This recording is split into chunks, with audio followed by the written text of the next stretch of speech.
Welcome to All Things Chiropractic.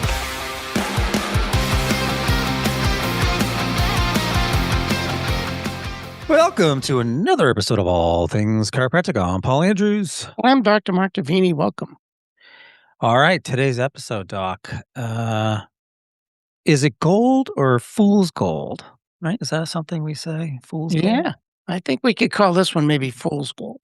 Maybe. So a lot of our listeners would have received a notice, probably if they're in UnitedHealthcare, that they are reducing or cutting their prior authorization requirements on 30% of the healthcare services that they cover, which Isn't that a good thing? that sounds like great. a good thing. That does sound great. It makes sense to me. We have talked about UHC and this prior auth. We talked about it when the CEO was murdered on the street.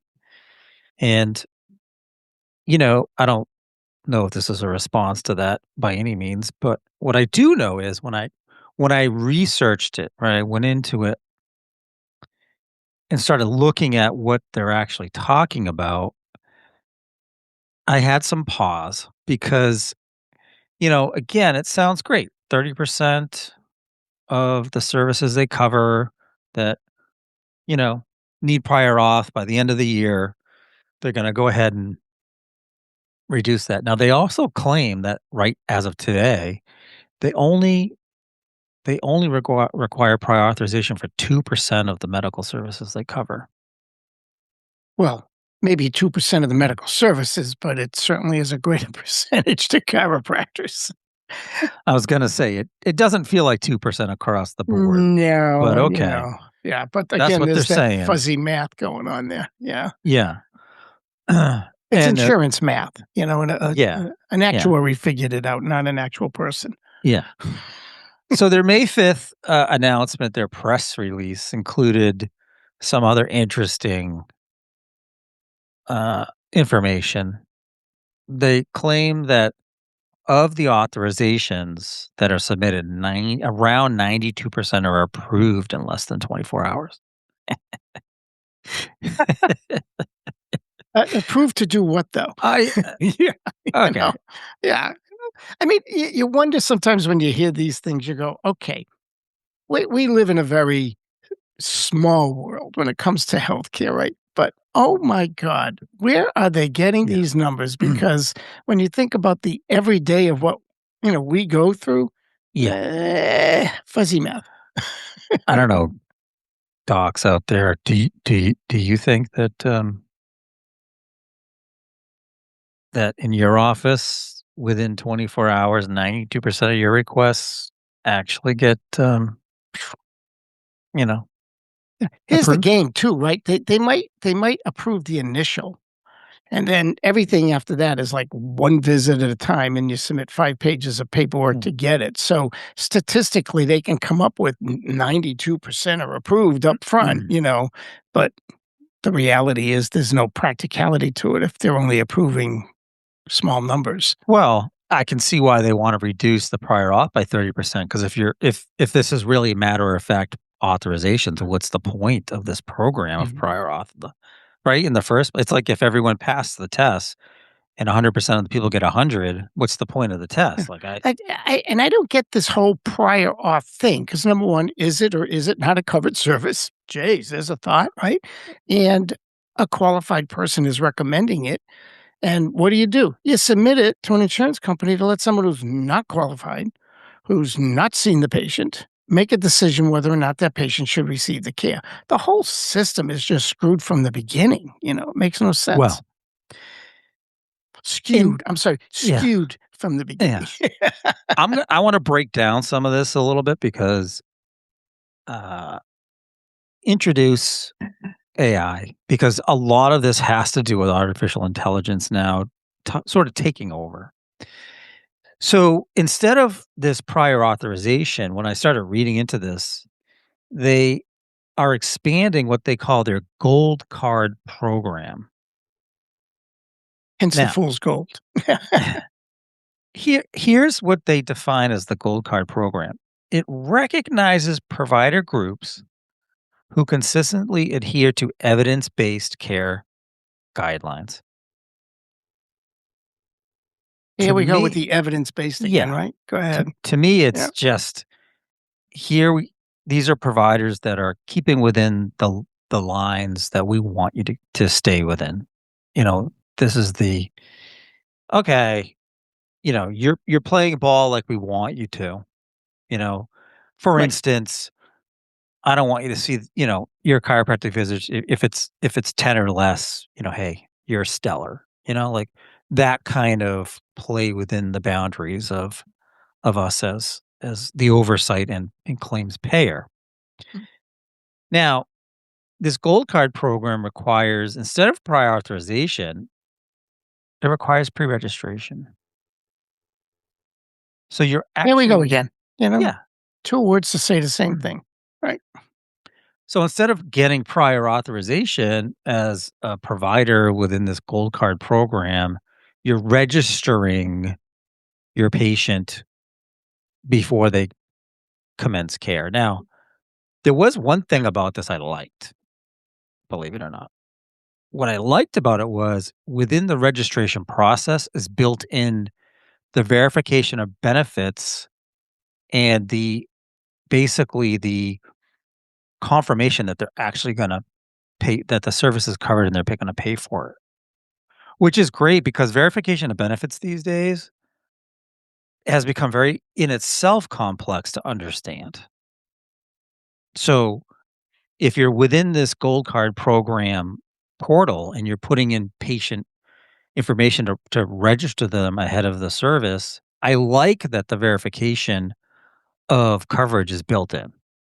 That's nice to me. I like that part of it. Well, it's a good thing, but here we go again. We're confirming that the covered service is a covered service. The whole process makes no sense to me. It's a covered service, but now we're gonna confirm that it's a covered service. So, it's not the service that's covered, really, it's our approval of the service that's covered. Because you can have this covered Mm. service not be paid, so therefore, Yeah. it's not a covered service. How do you qualify for this gold card program, doc? I'm glad you asked. I thought you have to get the green one first and prove that you're good with your oh, wait, no, that's something No, else. Go ahead. no. Yeah. So you have to be a network with at least one line of their business, right? So you got to be in at least one of their provider contracts. And you have to have an annual volume of at least 10 eligible prior auths in each of the 2 consecutive years. Big deal. That's pretty easy. But the third bullet in this qualification, if you want to be a gold card provider, is you had to have prior authorizations in your office approved at the rate of 92% in each of the last 2 years. What does that really say to you? What does that say to you, doc? Well, what would that say to you? Well, now again, they're defining what it is that makes that a covered service. So, and they define clinically what the need is, the medical necessity. And I go back to the same old thing. Why am I there? What do you need me for? Why did I go through all this school if all I needed was some insurance adjuster to tell me whether or not that service was an appropriate service for my patient? It seems like such a backward system that we let the unqualified people decide what happens and what doesn't happen in our healthcare world.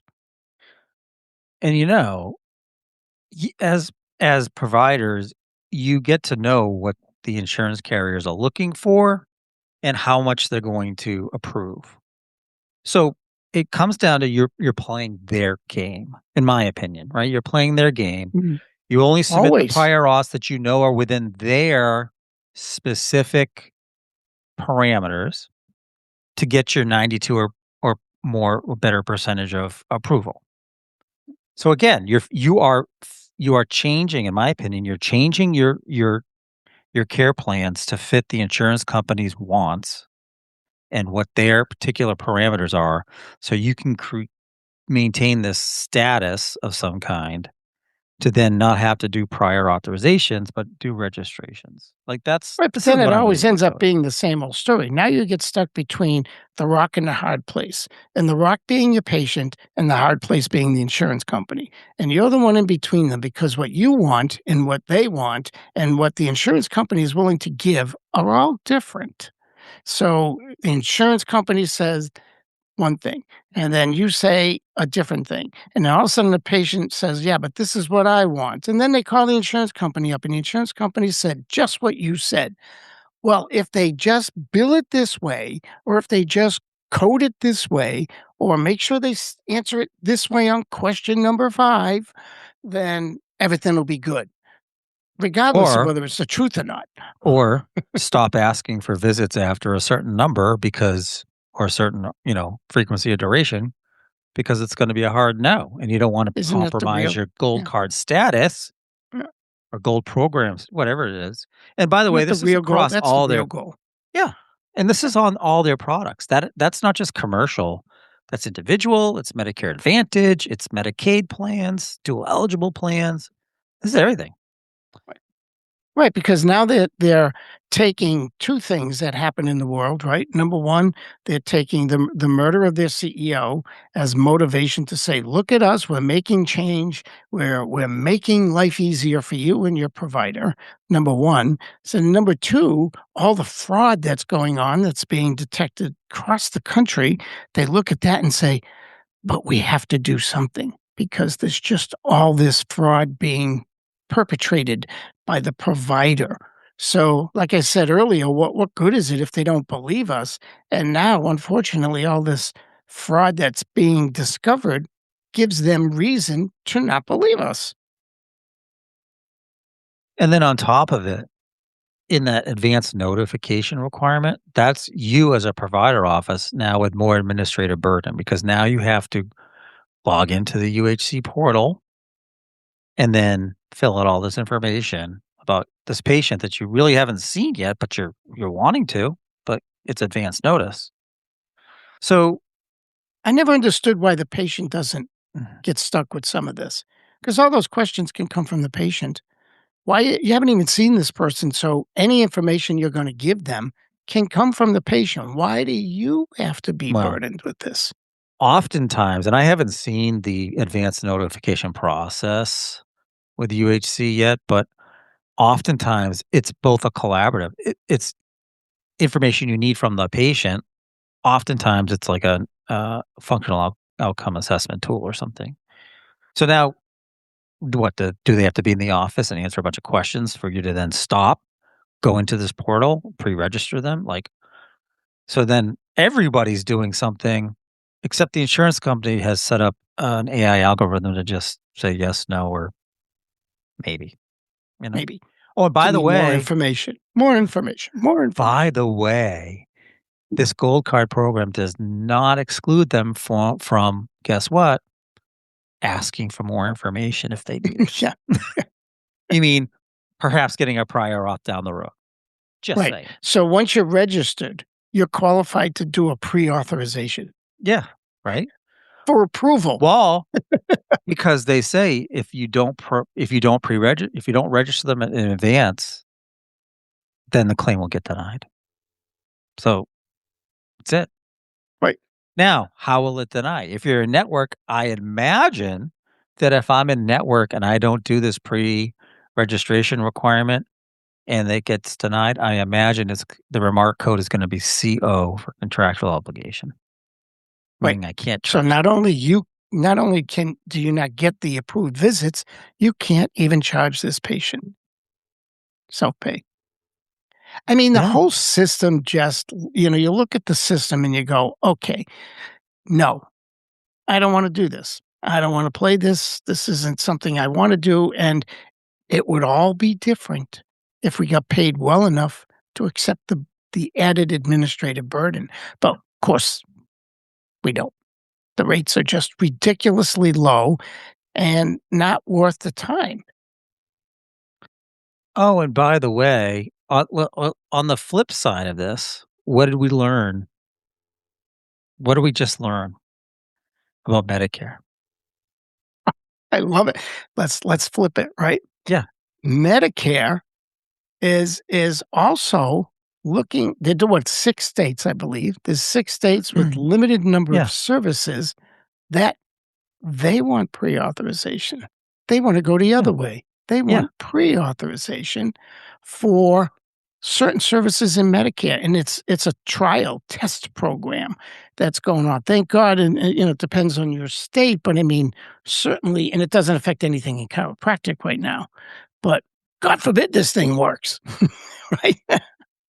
Well, and listen, so yes, Medicare is going the other way with prior authorizations with original Medicare in a pilot program in 6 states with 17 procedures.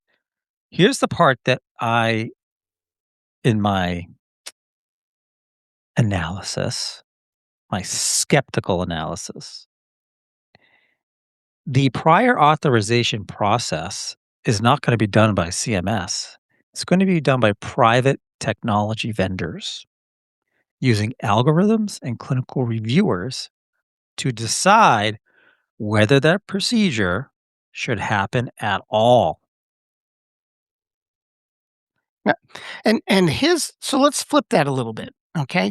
We look at that and say, "Oh, boy, another layer, another Medicare layer," or whatever, but when we talk with our clients, one of the biggest problems they have is translating that Medicare is a limited service, even though they advertise it to be unlimited, and we know that they have to reach maximum functional improvement, then Medicare no longer covers that service if your records were to be reviewed.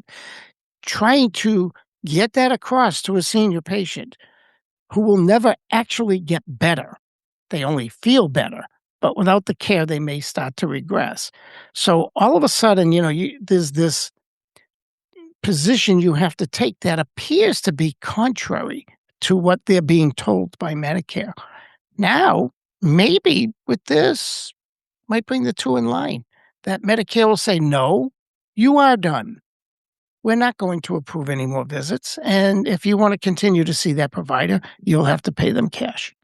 Here's my problem with this pilot program, and it's always been my problem with these kinds of programs.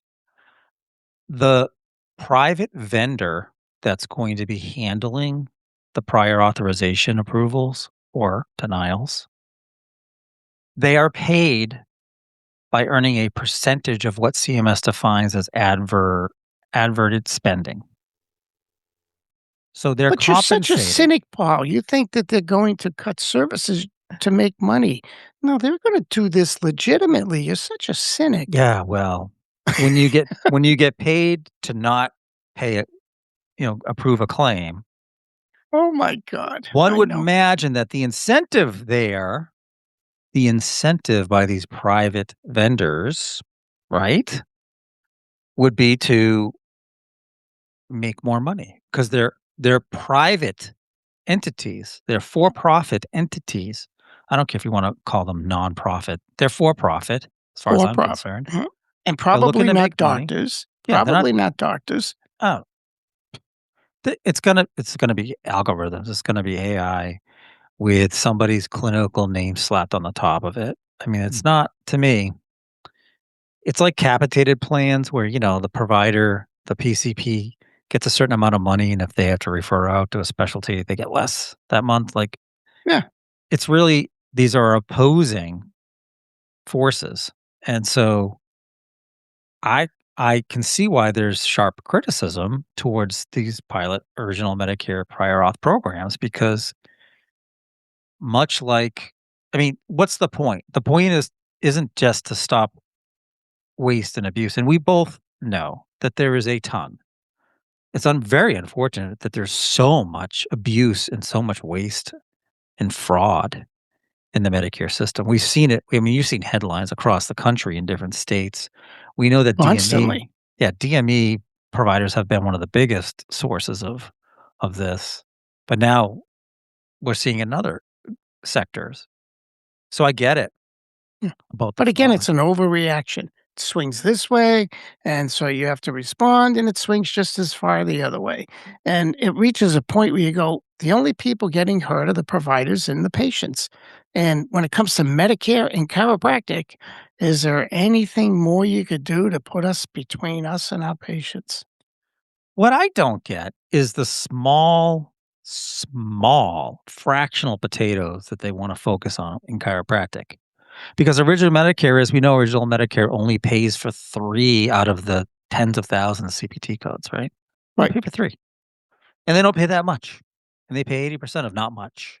So, to it just seems crazy to me that they lend themselves to focus in on such a small portion of a specialty, you know? Well, especially when they're talking about billions in fraud. Yeah, billions. I mean, you can't even use the number from any one of these states that we're hearing about in the news to account for all of what's paid out in chiropractic in the course of a year. So the problem is that we are not separated as much as we like to think we are. They roll us into the same big ball that everything, oh, fraud, fraud, fraud. Boom. They roll us into that same big ball and we're going to get swept up with everybody else. And truth is, they could eliminate chiropractic from CMS altogether and it wouldn't impact the budget one tiny little bit. Or I could go the other way with it. If original Medicare just said, like, "We'll cover 24 chiropractic visits a year. I don't care what they're for. Just call it that." Oh, I'll give you the softball here. When in the old days, Oh, here we go. 12 visits a Mm, year. And you had to take X-ray every year, but they wouldn't pay for them. They yeah. required X-ray every year. They wouldn't pay for the X-ray, and you got 12 visits a year. Was X-ray invented back then? Yeah, yeah, the little gerbil was running on the treadmill, but we got the Yeah. power. Yeah. Yeah. Here we go. But, I mean, But you know what most I'm saying? people, Like, that was better. That was a very good system. They covered what you did. You used your 12. Everybody used 12. And then once they were, quote, on maintenance, they would come in and you could use the 12 for maintenance. But when the 12 was over, the 12 was over. Everybody got it. And that was the way the system worked. Now, unlimited chiropractic care for medically see, necessary it doesn't services. that doesn't make any sense to me because what percentage of the population, doc, in general uses chiropractic? It's like 17%. Okay. And Some have 20. okay. And if you look at the Medicare population, right? They may or may not use more of it depending, you know. But my point is that I dare say ask if you ask most chiropractors, I bet they'd be thrilled to say, "Okay, I'll take 24 visits that are Oh, under whatever, just chiropractic. I don't have to any prove plan. anything, any Any medical plan. necessity." Yeah, Yeah. and just call it a day. Yeah. Like it seems to me that wouldn't break the bank. It would make it a life. And then all that money they use to go into trying to fight paying a chiropractor, 40 bucks, they could use to fight all these billions and billions of dollars of fraud instead. Like, Yeah, it's a different column on this spreadsheet. We've said this before, there's the cost of chiropractic care and then there's the cost of fraud management. And if fraud management column goes up, but I mean, a chiropractic column goes up and the fraud management goes down, they think they've done something effective. So yeah, I agree. It's the system's all screwed up. And who needs chiropractic more than seniors? yeah. Really, of everybody in the world, by the time you've hit that point in life, I don't know anybody above the age of 50, and everybody below it too, but we'll say above the age of 50 that doesn't absolutely need regular chiropractic care just to maintain maximum function. I just find it really funny that here you have the biggest insurer in the country, UHC, pulling back from prior authorizations, which to me obviously has to do with the financial picture. And now you have original Medicare going the other way, the government going the other way. What does that Well, tell you? we know that United is just rewrapping the whole Yeah. prior auth thing Yeah. into a different package. It's still prior auth, register, do this, do that, make sure you're 92% or whatever. It's still prior auth. It's just packaged. Well, It's you just know what it is? repackaged. It's rebranded. It is smart on their part because now they get that data from the first visit right away. Instead of, like, waiting for 8 or 10 visits Yep, and then going for prior auth, they get to know who's meaning their AI systems will get that patient information right off the bat. yep, And the more data you get, the more efficient your AI gets for how you want your AI to yep, work. And that's exactly what's happening. And what the problem with the CMS format is with this prior auth and these private vendors is that CMS has yet to, as far as I have seen, they have yet to respond to people's stakeholders' requests as to where is the conflict of interest protections with mm, the vendors, how they pay them, how their AI assisted reviews are happening, and is there a human oversight in this process anywhere? Well, Anywhere. here's my paranoia that really carries it to an end game here. My belief is that all these insurance companies are manipulating the system to eventually get to the point where they connect to your office EHR, EMR record systems. They're gonna connect so that all of a sudden, if you want certain amount of care, if you want something they're just gonna, like you say, AI is gonna log into your system, they're gonna read the note, and they're gonna decide, and it's all gonna be automated. How many times have you gotten a request for records, and they give you the option to let them come into Yeah, your I system? know. Yeah. Who would be, like, Yeah, crazy enough in I know. chiropractic to Well, let them in? but here's the rub. Now that most EHR vendors are moving to a browser-based system, how will you ever know if they're Oh, in there? You just yeah. won't. You won't. There's no way. No way. They'll tell That's right. you, "Oh, well, no, no, that can't happen," but We taught this model 10 years ago that the ultimate goal is this: no people, your computer talks to my computer, let's do lunch, right? That's gonna be what it ends up being, and they are technologically already there. They just haven't been able to make the system be as big as they want yet, but technologically, they're there. They could do this tomorrow. yeah, but if you're not discerning enough as a provider, Mm, you're looking at the headline, "UHC reduces prior auth by 30% by the end of the year. Chiropractic's on that list of removing prior auth," and you're saying to yourself, "Well, it's about time they finally listen to the people and they get the yeah. providers are having so much and this is what's happening, so yay! Yay. Now I like UHC," or whoever, fill in the blank, Yeah. whatever carrier Uh, you want, without checks in the mail. understanding, right? Yeah. And it may actually be better at first. But what's the end game, as you say, with all of this? And doesn't it sound great when they say, well, with a fully integrated, system of AI and Fully in EHR, your patient goes into your system and whatever carrier, they walk out the door, your claim is already paid and going to be deposited the next day. How amazing is oh, that? oh. It Isn't sounds pre-auth great. Latin for big brother? I Yeah. thought I mean, it does sound great on the face value, oh, but that's how they do it, carrot yeah. and then stick, right? So, So it's again, it's funny the dichotomy of private carrier moving away from prior auth, the government, Medicare moving into prior auth. Like that's so 10 years ago, yeah, man. yeah. Who gets the gold card, right? Yeah. Yeah. And frankly, Oh, I well, see, wouldn't now want the gold th card. there we go, government, Yeah. private, but one thing's Yeah. for sure, we're in the middle getting screwed. Well, because UHC does administer Medicare Advantage plans, and that's on the Sure. list of moving to Gold Card program and registration versus prior authorization. So, To me, none of it makes any sense anymore. I don't Yeah. get it. Oh. I mean, I get it. I get why they're doing it.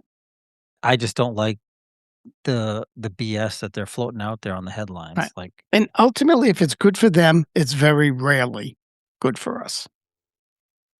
How's that for a closing rarely? thought, How huh? about never? Yeah. Yeah, we'll leave you with that closing thought. Yeah. Always be leery when an insurance company says, "This is good." Yes. It is. It goes back to the all things that glitter are not gold, Right. or a gold card program for that matter. Or fool's gold. Yeah, exactly. So, boy, that was a fun one. I just was able to like ring out my insurance rant and bitch and moan about. That's a good thing. Yeah, that's Yeah, a good thing. Yeah, yeah. yeah. And Tell me you everybody's don't on feel the that other out side there. listening to this going, Yeah, "Yeah, yeah." yeah. Tell me you don't. I get why you The want to only go to clinic. problem is you won't be able to watch this episode unless you register and pre-authorize the Oh ability to God, download can you this imagine stuff. that? Yeah, yeah, yeah. You can listen to this podcast anywhere you listen to podcasts as long as you pre-register and give us all your data. Yeah, yeah. And Give then me a we'll break. decide whether we want you to listen to it Yeah. or not. Yeah. You'll get the first 6 episodes and then Yeah, or maybe the first 6 minutes. yeah. Oh, yeah, yeah. There we go, there's something, right? Oh There my you gosh, go. I don't even Yeah. know. Um, uh, I don't know what happened. We get off the rails, but I that's know. alright. We always do. Yeah, alright. Well, thanks again for listening to another episode of All Things Chiropractic. I'm Paul Andrews. I'm Dr. Mark Davini. Thank you. Thanks for listening to All Things Chiropractic. We'd love to hear from you. Visit allthingschiropractic.com with comments, episode ideas, or questions. Or connect with us on Facebook and Instagram at All Things Chiropractic Podcast. Be sure to join Dr. Mark Davini and Paul Andrews next time for another episode of All Things Chiropractic.